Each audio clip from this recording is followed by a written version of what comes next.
Hi, my Wi-Fiers. I am going to call you Wi-Fiers because you are watching my video on Wi-Fi and so you all are high flyers. Today I am going to discuss lesson number 8, Motion Video Part 5. Children, we have already studied about three physical quantities. Those are distance and displacement. They are same when we are moving in a straight line. Speed and velocity, when they are same when we are moving in a straight line. And then we discussed about acceleration. Now let us see their dependence on another quantity such as time. So today I am going to discuss distance and displacement with time, and I am going to show you the graph for that. You know that a graph has two axes.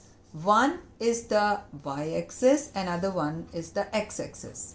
X-axis in the horizontal direction, y-axis in the vertical direction.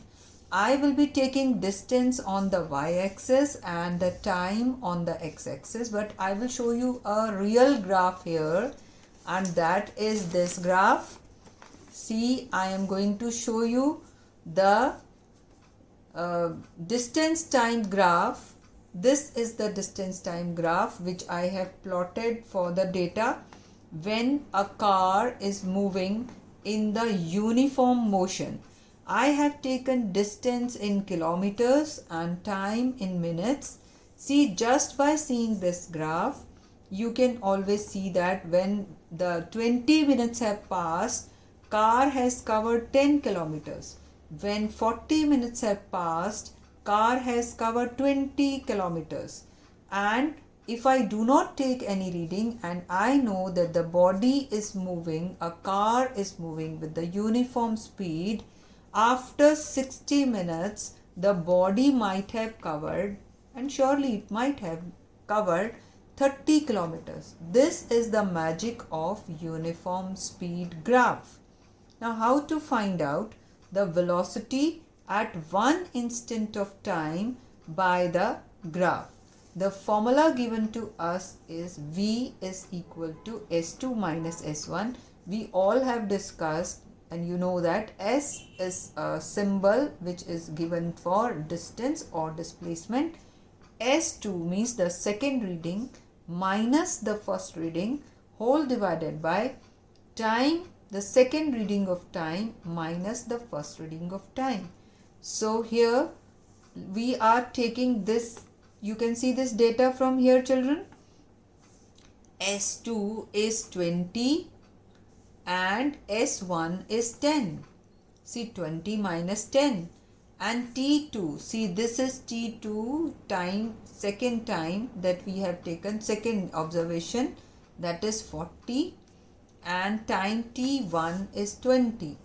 So when we subtract it, we get the answer as 0.5 kilometer per minute. So this car is moving with half a kilometer per minute with the uniform speed.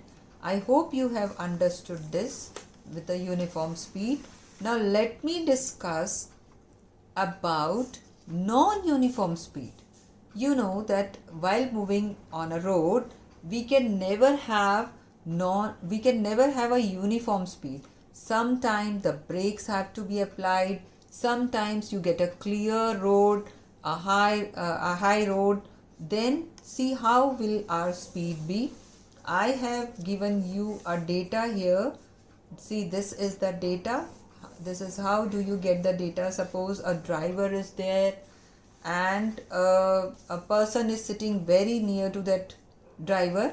He can record this data, like for 0 time 0 second the distance is 0, for 2 second the distance is 1 meter, for 4 second the distance is 4 meter, for 6 seconds the distance is 9 meters, and so on. I have plotted this graph here. Just see, for 2 seconds I am only having the distance of 1 meter. For 4 seconds I am having this distance on 4 seconds, and this data has been plotted in such a way that I am not getting a straight line like this. I am getting a curve.